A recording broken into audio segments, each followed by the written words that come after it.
You can see I've already got the car on jack stands. I've already got the wheels chopped, as you can see. Don't think I need to detail that for you.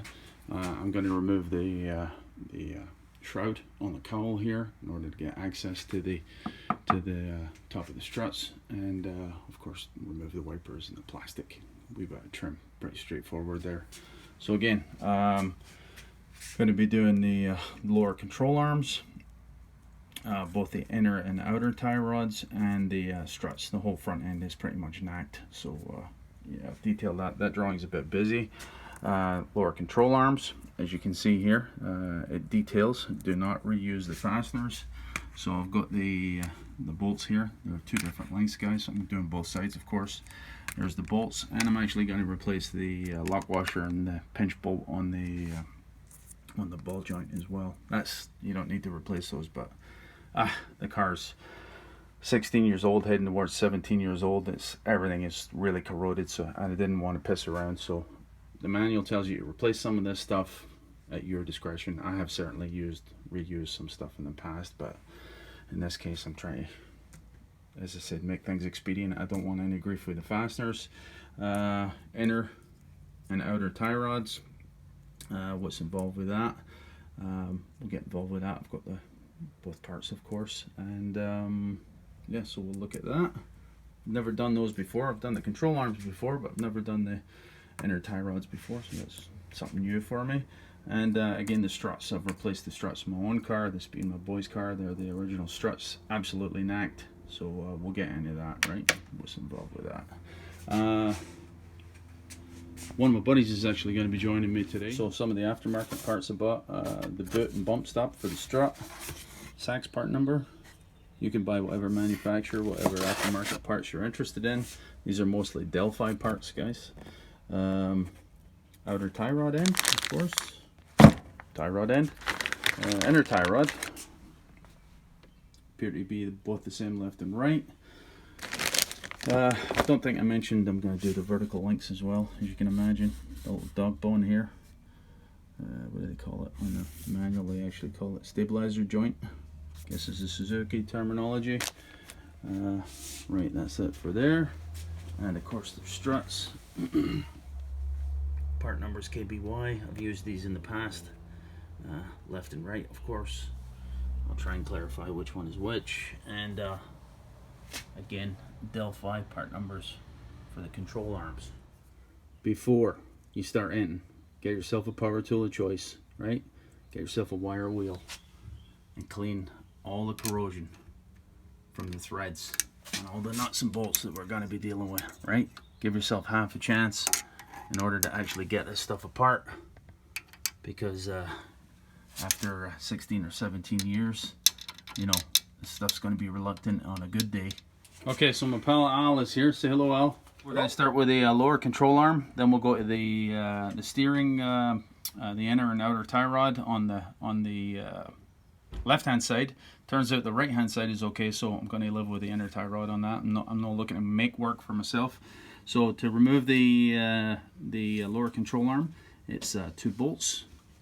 As I said, do not reuse those bolts. You can do what you like, but the manual tells you to replace them. Those are the 2 bolts there. And of course, we're going to take off the pinch bolt, not shown in this drawing.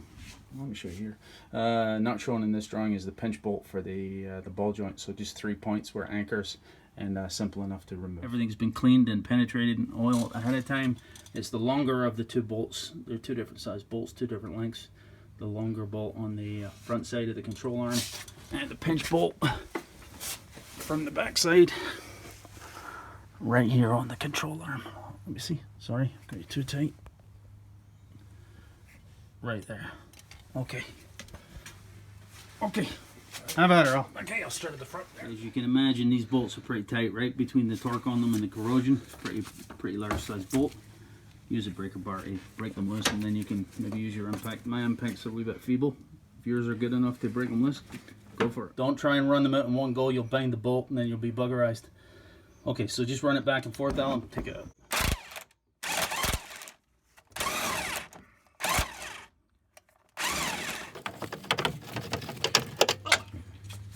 So the second bolt, the aft bolt, is accessible from below. Again, a big Johnson bar. There you go. And work it back and forth. Okay, you might actually see the spot weld has gone on the nut here, in which case you're going to have to hold the nut as well, obviously. Very good. Clear, out and clear. So there is a couple of spot welds on this nut, as you can see, but clearly they've let go. So. By the way, the bolts are 19 millimeter. The nut that was on the top is 21 millimeter, and the pinch bolt here is I'm gonna work it up again. Is just 14 mil. Just breaking it loose, and then again we'll use it again.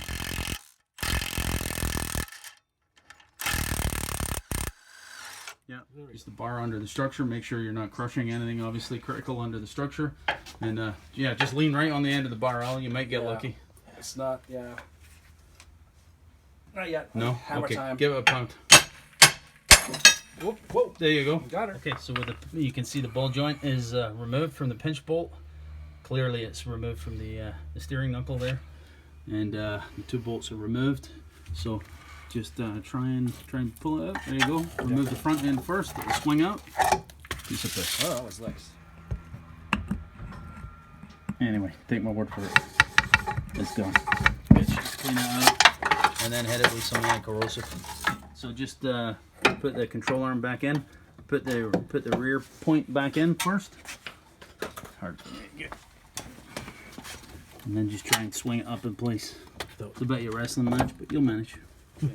So as mentioned, the two new bolts, you'll notice that they are kind of a self-centering bolt, so you'll need to struggle with a control arm to get it in position roughly, but it might help to use the heel bar and actually line up the holes roughly. Once it's roughly in position, then you can use the bolts. Looks like it's pretty clear. Same with the lower one as well. So leave the protective cover on the boot because you're going to be doing a bit of pissing around here. Use the heel bar to line up the bolt holes, the front and back. Forward bolt, just tap it in with a soft mallet, and then it'll start to center and thread it by hand. The first couple of threads, and then good to go. Go ahead, Al. I'll be fine. All right, I'll torque it up from there. Yeah, that's good. We'll torque it. Okay, so since this nut is adrift on the spot weld, I'm just going to hold it here. Go ahead, I'll run it in. Okay. Well, as good as that one's gonna do. Okay, so the ball joint is ready to go in the spindle. Of course, the important part is that you get the part that's turned down so the bolt can go through here. Obviously, is lined up with the actual hole. There is no nut. The spindle itself is threaded, so it's just a bolt with a lock washer into the threaded portion of the spindle. Okay, so let's hold it up, Al. Let me hold it up. Yeah, it's not lined up.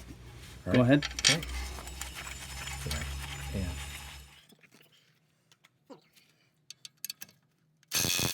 So the pinch bolt on the ball joint, I'll show you in the manual, but what you set up for there, Al? 44 foot-pounds, yeah?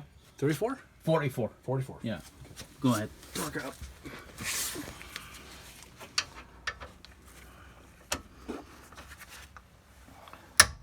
There we are. Okay, so the bolts, the two bolts that go through the bushings in the structure here are 69 foot-pounds. Go ahead, Al. Okay. Okay. Okay? Yeah. And the front one, please. Okay.